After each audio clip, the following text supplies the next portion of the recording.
everybody, this is Christ Plug. I just got back from Aldi, and I want to talk about there being two gospels instead of what some people would like to think one. There are two gospels for a reason. If there was one gospel, there would be no body of Christ. There would be no body of Christ. Snatching away would not happen for no one. And Israel's promise, or the promise Israel's promise, the Israel type's promise, wouldn't be a thing. And Israel's hardships would have been for nothing. And this is why there are two gospels. It reassures Israel. Well, it's one of the reasons why there's two gospels. There's many reasons why there's two gospels, but I want to get into a few reasons here. There's two gospels or two evangels. I think gospel. I know I keep on getting these confused, but you let me know. Excuse me. Gospel or evangel? You let me know in the comments. But I'll just go with gospel for now. So, the two gospels. They are reassuring that that two gospels, the two gospels, they reassure Israel that they are going to inherit the earth, and the nations that are chosen, the people chosen out from the nations, they will inherit the kingdom. And I have a friend, a follower on my channel, maybe former follower, I don't know, that believes in a one gospel system. And he believes that the body of Christ could still happen. The body of Christ is still there. He believes that Israel's promise is still fulfilled. He believes that all this with the one gospel system. And I'm like, that cannot be, because Israel's promise is to inherit the earth. Israel's hardships are for nothing if what he says is true, which is not. I'm just putting a what if hypothetical there, because we all know it's not true. But if what he says is true, Israel's struggles are for nothing, all their hardships. Their promise won't be fulfilled. There is no body of Christ. There is pretty much everyone's, or most people are designated for the coming indignation. Almost, or yeah, pretty much nobody gets a new body. And it could go on, but that's off the top of the head. Off the top of the dome, shit. Excuse me. And another thing. He feels like law is still here. Which he's most definitely correct. Law is still here. What I failed to mention, though, was this. He feels like we are supposed to do law. Like we're supposed to do law, or we're not in the body of Christ. Or we're supposed to do law or face indignation on that day. Sorry about the interruption, but now I'm back. Anyways, I was saying he feels like we should act lawfully, in a sense of we should be doing law. We shouldn't be looking at suggestive things. You shouldn't watch movies like Scarface. Excuse me. The Expendables. We shouldn't play Grand Theft Auto. We shouldn't be smoking. We shouldn't be drinking. 3 drinks a day makes you a drunkard to him. And there's even scientists that say 3 glasses of wine a day. 3 glasses of wine is good for the heart. 3 glasses of wine a day is good for the heart. So, yeah, is Jesus a drunkard? He might not have done 3 glasses of wine a day, but still, is Jesus a drunkard? Because he drink wine. So, yeah, that's one thing. And another thing another thing he said was that his his mentor or whoever the heck he follows right now, he set him straight, quote unquote. Set him straight on. I'm not gonna say the actual word because there may be some women watching that may be a little bit squeamish, a little bit uncomfortable from hearing this word. So I'm just gonna make a word. I'm gonna just say something else. So, anyways, not saying that women are squeamish. I'm just saying that like women and men, you know,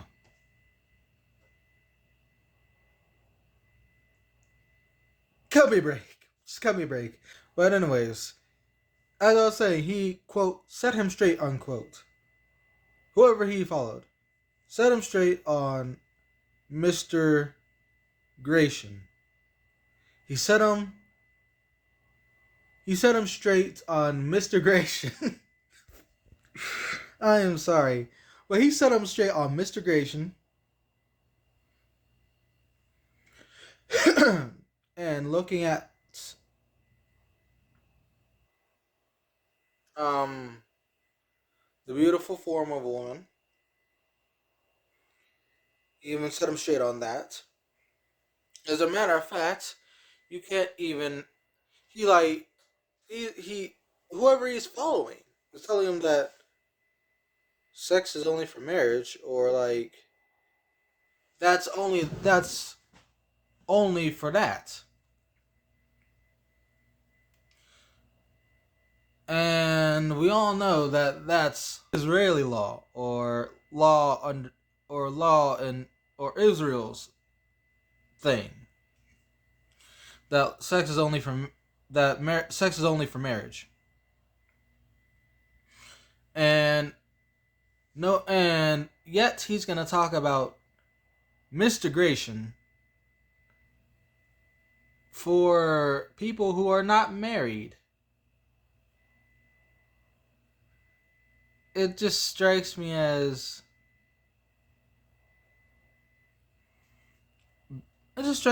weird, kind of not surprising, but way out of pocket, meaning out of line in slang. But they could, that could also have a little bit of a different meaning. But anyways, my whole thing is this: the law is put in the body of Christ's hearts, and the law will be put in humanity's heart. The difference is we know that we cannot fulfill the law. The law came to make us sin more, so we'd have more grace. But is it like, should we be sinning deliberately? Paul says.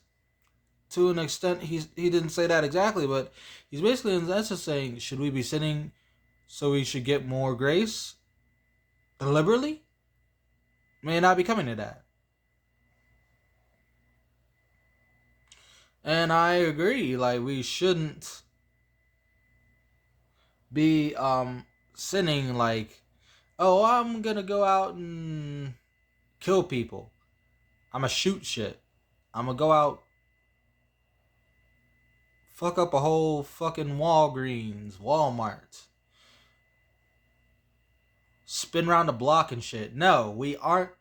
We aren't doing that just because we have grace. We aren't shooting 223s. We aren't shooting anybody. We aren't committing crimes. We aren't like do rah rah. No, we aren't doing that. Just because we have grace, we aren't doing anything like this. We aren't acting like complete fucking idiots because we have grace. We're just the difference between us and the body of Christ and the people that are in Israel, Israelites, Israel types, is that we are resting in the fact that Jesus fulfilled grace, or Jesus fulfilled law rather, when the cross was when the act that he did on the cross was finished. And every sin died on the cross with him. So how dare we actually try to self-examine, self-doctor, self-cleanse? How dare we work on ourselves as if Christ did nothing? Now we should work on ourselves to have a better body. If we want a better body, we should work out. If we want to not die, we should drink water and eat food.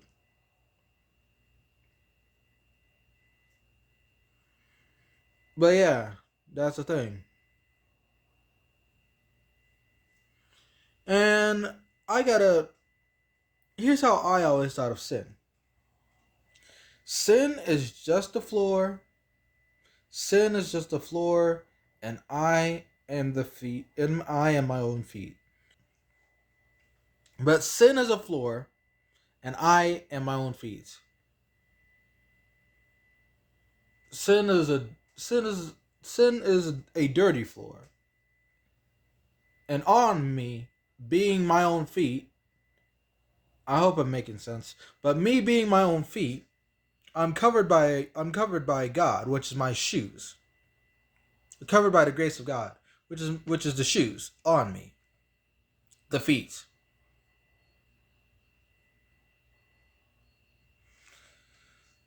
I hope this is making sense to y'all. But anyways,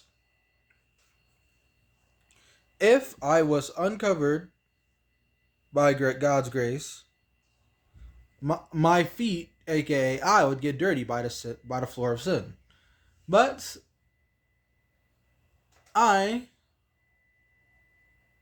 am covered by God's protection, which is the shoes. So no matter where I start going on this floor of sin, sin can't touch me. And the people who need it, and the people who need grace are the people who don't have shoes. The feet who do not need the shoes of grace are people, aka feet, that really are just like one Israel types. Y'all know what I'm talking about. And people who think that they are giving themselves a free pass into heaven by trying not to sin, aka Christians. And this friend of mine may not be a Christian, but he's certainly. I have to be blunt with him, and I think this is one of the best ways to be blunt. If he's watching, if you're watching this, I have to be blunt with you, and I'm going to be blunt with you in person.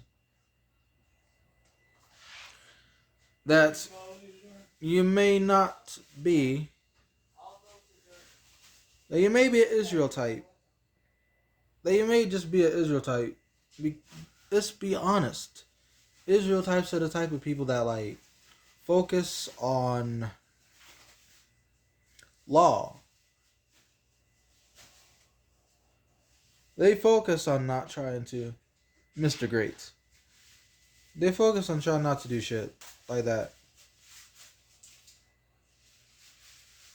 People who do need the shoes of grace or the covering of grace. They do not need the people who do need that are people like us. People who realize this is not of me, this is of God. And all this knowledge that you can't do anything, God can. You cannot have your cake and eat it too, as in you can't have your cake and eat it too by preaching, oh, you have grace, we're all grace, nobody can have grace apart from God. And then still try to, okay, I need to do this, I need to do that, I need to do this, that, and the fourth. You're playing a hypocrite at this point. And when you play the hypocrite, when you play that hypocrite, basically, you're being like Peter, saying, "Oh, you're free to do what you can, free to do what you want." You're kind of playing a hypocrite when you say that, and then you still focus on what you need to do. So yeah. I'm trying to make more videos on this. I guess I think I will. So yeah.